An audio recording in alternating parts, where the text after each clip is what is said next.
IVF చికిత్సలో 25% భారీ discount, free doctor consultation, free ultrasound scan, logo launch, Andro max advanced male infertility centre ను కూడా ప్రారంభించారు.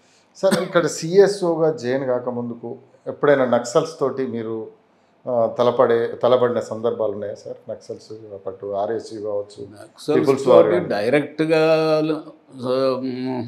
డైరెక్ట్గా తలపడే అవకాశం చీఫ్ మినిస్టర్కి ఎట్లా ఉంటుందో ఉండదు. కానీ ఆయన కాదు సార్, మీరు సిఎస్ఓ కంటే ముందు సిఎస్ఓ కంటే ముందు కర్నూలులో నక్సలైట్ లేరు ఆ రోజుల్లో, తిరుపతిలో కూడా లేదు. కాకపోతే తిరుపతిలో రాడికల్ స్టూడెంట్ యూనియన్ ఉండేది. వాళ్ళని మంచి ర్యాపోర్ట్ చేసుకొని వాళ్ళు ఏం చేయబోయినా కూడా మాకు ముందే ఇన్ఫర్మేషన్ వచ్చేది, వాళ్ళని జాగ్రత్తగానే కంట్రోల్ చేసేవాళ్ళం. ఆ తర్వాత ఎన్టీఆర్ దగ్గర చేరినప్పుడు ఏదో వాళ్ళు థ్రెటనింగ్ లెటర్స్ రాస్తూ ఉంటారు మామూలుగా. ఈయన కూడా ఆయన ఉపన్యాసాలన్నింటిలో నాది నక్సలైట్ ఫిలాసఫీ అని చెప్పేవాడు కదా. ఇప్పుడు ఆయన చేసిన చాలా పనులు కూడా ఇప్పుడు ₹2 కిలో బియ్యం లాంటి స్కీములన్నీ కూడా పేదవాళ్ళ కోసం ఉద్దేశించినవి కదా. అయితే ఒక్క సందర్భంలో ఏంటంటే జనతా వస్త్రాలు కూడా ప్రధానంగా ఉంటాయి సార్.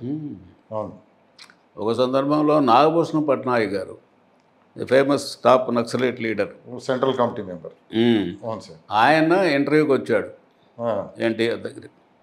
వచ్చినప్పుడు రూమ్లో నేను ఆయన ఇద్దరే ఉన్నాం. ఈయన Nagabhushana Patnaik, no I don't want any third man, let him go అన్నాడు.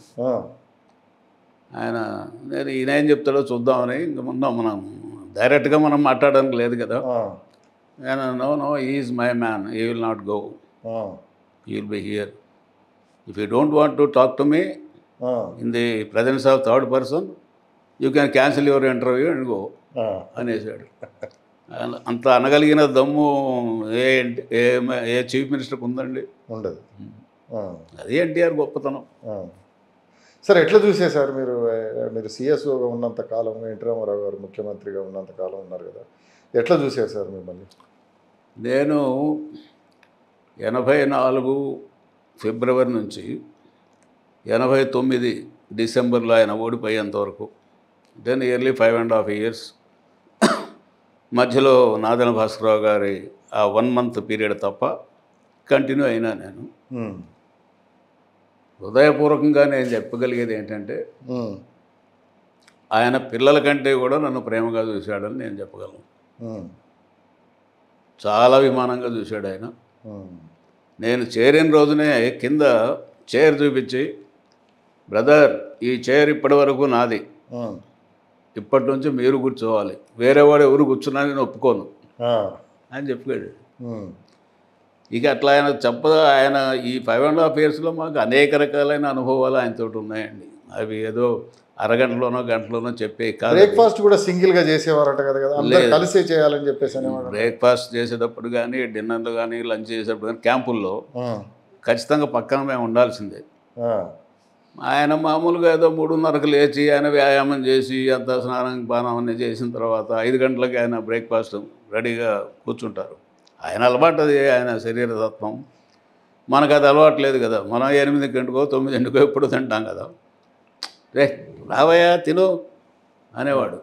సార్ మాకు అలవాటు లేదు, అది 5 గంటలకు మేము మా వల్ల కాదు, 8 దాకా తర్వాత తింటామంటే, రే ఏంటయ్యా వయ్యారం, తినవాలయ్యా, మీ కుర్రాళ్ళు బాగా తినాలి మీరు. ఎక్కడన్నా బయట క్యాంపుల్లో తిరుగుతున్నప్పుడైతే నువ్వు నేను హరి ముగ్గురమే కదా కష్టపడేది, మనం తినకపోతే ఎవరు తింటారు? మిగిలిన ఆఫీసర్లు ఇళ్ళ పోతారు, శుభ్రం తినొస్తారు, మీరు ఎందుకు బయట చేయాలని ఇట్లా మాట్లాడేవాడు ఆయన. చాలా మానవత, సున్నితమైన మనస్తత్వం, చాలా మానవతా దృక్పథంతో మాట్లాడారు. అంటే ఎన్టీఆర్ గారు భోజన ప్రియుడు అనేది, భోజన ప్రియుడు టాక్ బాగున్నది. తర్వాత నాన్ వెజిటేరియన్ కూడా బాగా ఇష్టంగా తినేవాడు, భోజన ప్రియుడు. తర్వాత ఆయనకు ఏదైనా అంటే ఇప్పుడు బీపీ ఉంది, షుగర్ ఉంది, తర్వాత రోజుల్లో ఓపెన్ హార్ట్ సర్జరీ అయింది. అయినా కూడా ఆయన తిండి రెస్ట్రిక్ట్ చేసేవాడు కాదు. ఏది తినకూడదో అది తినేవాడు. అంటే ఆయన ఏం తిన్నా కూడా ఆయన చేసే శారీరక శ్రమతోటి, ఆ వ్యాయామంతో, ప్రాణాయామంతో అదంతా ఇదైపోయేది. సార్ అంటే ఎన్టీ రామారావు గారు సీఎంగా అయిన తర్వాత కొద్ది కాలానికే మీరు సిఎస్ వచ్చాను. మరి చంద్రబాబు ఎప్పుడు వచ్చారు సార్? చంద్రబాబు అప్పుడు 84లోనే వచ్చేసాడు కదండి, ఒక 6 నెలల్లోనే వచ్చేసాడు ఆయన. 6 నెలల లోపే వచ్చేసారు. 6 నెలల లోపలే ఆయన జాయిన్ అయినాడు. జాయిన్ అయిన తర్వాత అంటే ఇప్పుడు నాదెండ్ల భాస్కరరావు ఎపిసోడ్ కంటే ముందే జాయిన్ అయినాడు కదా ఆయన. సార్ ముందే జాయిన్ అయినాడు. భాస్కరరావు గారి ఎపిసోడ్ తర్వాత ఈ ఎమ్మెల్యేలు అందరూ మైసూరులో క్యాంప్ పెట్టి, ఆ క్యాంప్కి ఇన్ఛార్జే చంద్రబాబు కదా. ఆ చంద్రబాబు ఆ రోజున లేకపోతే పార్టీ ఎమ్మెల్యేలు అందరూ వెళ్ళిపోయేవాళ్ళు. ఆయనే పార్టీని కాపాడింది ఆ రోజున. అంటే ఎవరెవరు ఉండేవాళ్ళు సార్? మన ఇప్పుడు ఎన్టీ రామారావు గారి చంద్రబాబు ఉండేదా, హరికృష్ణ గారు ఎక్కువ ఉండేదా, లేకపోతే దగ్గుబాటి వెంకటేశ్వరరావు గారు ఎక్కువ ఉండేదా? దగ్గుబాటి వెంకటేశ్వరరావు గారు పెద్ద మనిషి, ఆయన కూడా రెగ్యులర్గా వచ్చేవాడు, ఆయన చెప్తుండేవాడు, ఈయన కూడా చంద్రబాబు కలిసేవాడు. హరికృష్ణ వాళ్ళకి అంత పిల్లలు ఎవరికి కూడా అంత రాజకీయంలో ఇంట్రెస్ట్ అంత లేదు ఎవరికి. ఇప్పుడు ఈ రాష్ట్రంలో 50-60 ఏళ్ళ దీనిలో ఏ చీఫ్ మినిస్టర్ గారి పిల్లలు సెక్రటేరియట్ గేట్ దాక్కుని ఉన్నారండి? చాలా ఉన్నారు. అంటే వెళ్ళి వస్తారు సెక్రటేరియట్లోకి నిత్యం, లోపలికి పోయి నిత్యం పోయి పైరవీలు చేసుకుని అవి చేసి ఉంటారు కదా. అవును. ఒక్క ఎన్టీఆర్ పిల్లలు మాత్రమే సెక్రటేరియట్ గేటుకు కూడా రాలేదు.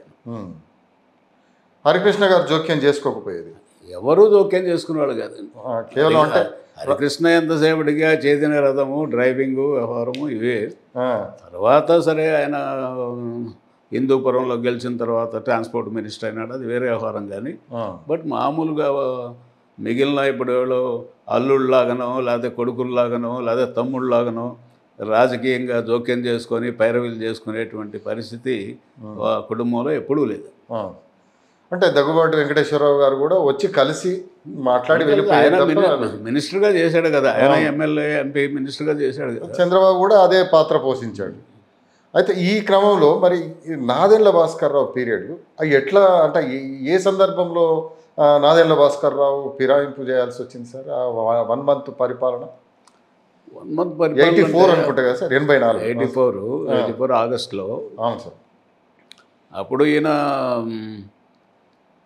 అప్పుడు ఉపేంద్ర, చంద్రబాబు వీళ్ళంతా ఉండేవాళ్ళు. మొత్తం మీద భాస్కరరావుకు వీళ్ళకి పడలేదు.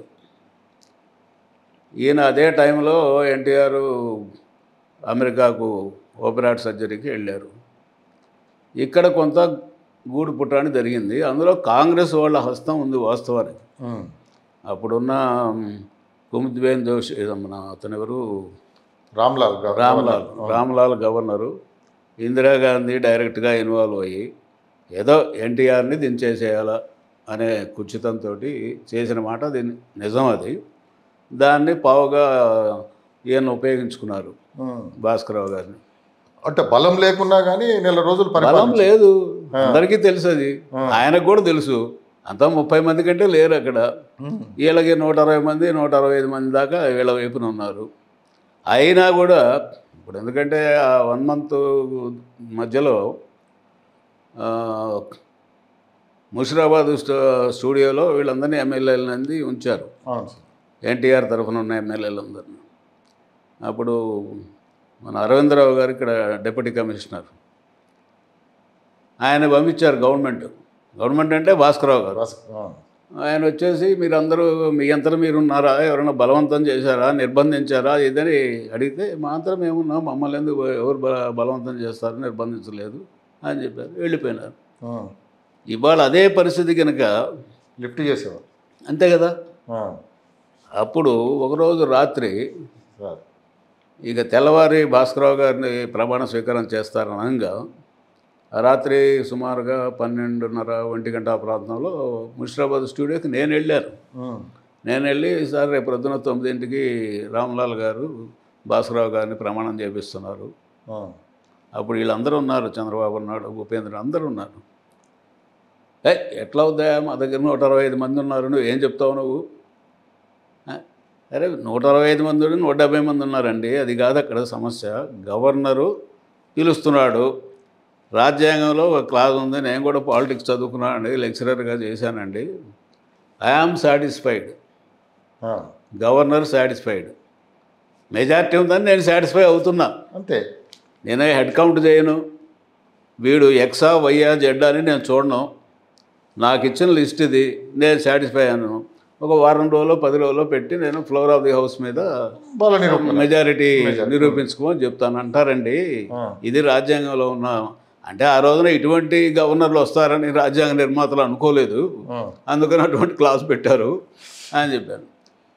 ఇది జరిగినట్టు వాళ్ళు నమ్మలేదు. మళ్ళా 5-5:30 ప్రాంతంలో వెంకయ్యనాయుడు గారు వచ్చారు. వెంకటగారు వచ్చి ఆయన చెప్పాడు, నర్సయ్య గారు చెప్పింది కరెక్ట్, 9ంటికి ప్రమాణ స్వీకారం అవుతుంది, చీఫ్ సెక్రటరీ గారికి ఆర్డర్స్ పోయినాయి, అన్ని అరేంజ్మెంట్ జరుగుతున్నాయి. అప్పుడు ఏం చేయాలి, ఇంకా అందరూ పోయి రాజ్భవన్ ముందు రోడ్డు మీద బైఠాయించారు. ఆ గవర్నర్ లోపల పిలిస్తే కదా హెడ్ ఆన్ కౌంట్ కనీసం వెరిఫై చేయించాలి కదా, సెక్రటరీని ఎవరినో పెట్టి వీళ్ళు ఎమ్మెల్యేలా కాదని వెరిఫై చేయాలి కదా, అదేం లేదు. ఈ లోపల 30 మందో 35 మందో భాస్కరరావు గారు గ్రూప్ వాళ్ళు లోపల ఉన్నారు. అప్పుడు మహానుభావుడు చనిపోయి ఆయన జైపాల్ రెడ్డి గారు ఎక్కడున్నారో ఆయన గవర్నర్ని బూతులు తిట్టాడు. నువ్వేమి గవర్నరు, హిమాచల్ ప్రదేశ్ ఫారెస్ట్ అంతా నాశనం చేసి టింబర్ దొంగవు నువ్వు, ఇక్కడ వచ్చి మా ప్రజాస్వామ్యాన్ని కూని చేస్తున్నావు. ఇప్పుడు జైపాల్ రెడ్డి గారు జనతా పార్టీలో, జనతా పార్టీ అంటే అక్కడ అన్ని పార్టీలు కలిసినాయి కదా, అపోజిషన్లో ఉన్నాయి వాళ్ళందరూ కూడా చెప్పాడు. అయినా కూడా అతను ఇట్లా డోర్కి కాలు ఇట్లా అడ్డం పెడితే జంప్ చేసి దూకాడు ఆయన, ఎవరు రామ్లాల్. సరే అట్లా అయిపోయింది. అది అయిపోయిన తర్వాత అప్పుడు విజయరామారావు గారు కమిషనర్, సిటీ కమిషనర్. ఇక్కడ ఫార్మాలిటీ మరి రాజ్భవన్ ముందు ఉన్నందున అరెస్ట్ చేయాలిగా, మొత్తాన్ని తీసుకొచ్చి కంట్రోల్ రూమ్ తీసుకొచ్చారు. అప్పుడు నేను ఆయనతో చెప్పాను, సార్ ఇంకా నేను డిపార్ట్మెంట్కి వెళ్ళిపోతాను, నేను ఉండకూడదు కదా, ఇవాళే లాస్ట్, మీరు ఇక్కడ నుంచి మైసూరుకో బెంగళూరుకో మీకు క్యాంప్ పెట్టుకోండి, మీ ఎమ్మెల్యేలు ఇక్కడ ఉంటే ఎవడో ఉండరు, ఏదో ప్రలోభానికో భయానికో దేనికో దానికో లొంగిపోతారు వీళ్ళు అని చెప్పేసాను. వెళ్ళిపోయినాను. ఆయన కూడా ఏదో ఫార్మాల్కి బెయిల్ కింద ఇది చేశారు, 151 కింద అరెస్ట్ చేసి పంపించారు. వెళ్ళిపోయినాం. అప్పుడు అక్కడ నంది హిల్స్లో క్యాంప్ పెట్టారు. అంటే నాదెండ్ల భాస్కర్రావు ఎపిసోడుకు కారణం అంటే ఎన్టీ రామారావు గారే అసలు ఎవరు పట్టించుకోకపోవడంతో కొంత అహంభావ మనస్తత్వంతో వ్యవహరించడం వల్లనే ఈ నాదెండ్ల భాస్కర్రావు ఎపిసోడ్ వచ్చిందని చెప్పేసి కొంత ప్రచారం చేశారు. అప్పుడు అట్లా రకరకాలుగా మాట్లాడతారండి ఒక్కొక్కళ్ళు. ఇప్పుడు ఎన్టీఆర్ అంటే ఆయన గిట్టనటువంటి వాళ్ళు కొంతమంది కొన్ని రకాలుగా మాట్లాడతారు, భాస్కర్రావు అంటే గిట్టనటువంటి వాళ్ళు కొంతమంది మాట్లాడతారు, చంద్రబాబు ఉపేంద్ర కలిసి వీళ్ళకి లేనిపోయిన పితూర్లు చెప్పారు ఎన్టీఆర్కి, లేకపోతే వాళ్ళిద్దరి మధ్య ఏమి లేదు అనేది కొంతమంది అంటారు. రకరకాలుగా బట్టి ఏదైనా కూడా భాస్కర్రావు గారిని ఒక దీని కింద ఉపయోగించుకొని కాంగ్రెస్ గవర్నమెంట్, సెంట్రల్ గవర్నమెంట్ ఆడింది నాటకం, అంతే. అది నిజం, అంతే. అంటే పాత్ర అంటే తప్పంతా అప్పుడున్న కాంగ్రెస్ పార్టీ, అంతే. అందుకే కదా ఉవ్వెత్తున లేచిన ఉద్యమం, ప్రజాస్వామ్య పరిరక్షణ ఉద్యమము రాష్ట్ర వ్యాప్తంగా జరగడానికి కారణం ఏంటి? అందువల్లనే కదా. ఆ రోజుకి ఈ రోజు కూడా ఇందిరాగాంధీని డైరెక్ట్గా ఎదుర్కొన్నటువంటి వ్యక్తి ఎన్టీఆర్ ఒకడే కదండి. ఆ తర్వాత అంత బలమైనటువంటి ఇందిరాగాంధీ కూడా చివరకు ఆయన్ని మళ్ళా రీఇన్స్టేట్ చేయడానికి తప్పలేదు కదా. అంటే చంద్రబాబు గారు ముందు అంటే క్యాబినెట్లో ఎప్పుడు చేరాడు సార్? అంటే ఈ నాదెండ్ల భాస్కర్రావు ఎపిసోడ్ కంటే ముందు క్యాబినెట్లో చేరారా, తర్వాత చేరారా? తెలుగుదేశంలోనా? తెలుగుదేశం పార్టీలో చేరడం కాదు, క్యాబినెట్ పార్టీలో చేరింది ముందే భాస్కర్రావు గారు ఏమి దీనికంటే ముందే. ఒక 83లో ఎలక్షన్ అయిపోయింది జనవరిలో, ప్రాబులో ఒక 6-7 మంత్స్లో ఆయన అంటే 83 ఎండింగ్లో జాయిన్ అయినాడు పార్టీలో. మంత్రిగా అంటే క్యాబినెట్లో ఎప్పుడు? మంత్రిగా తర్వాత కదా, తర్వాత మళ్ళీ రెండోసారి ఇదైనప్పుడు ఆయన ఎక్కువగా పార్టీని జనరల్ సెక్రటరీగా పార్టీలో ఉండి పార్టీని స్ట్రెంగ్థెన్ చేయడానికే ప్రయత్నం చేశాడు. కానీ తర్వాత ఎప్పుడో 94లో agriculture minister, finance minister, revenue minister అయినాడు. అప్పుడు రెండోసారి ఎన్టీఆర్ సీఎం అయిన తర్వాత, అంటే లక్ష్మీపార్వతి పెళ్ళి అయిన తర్వాత. ఓకే.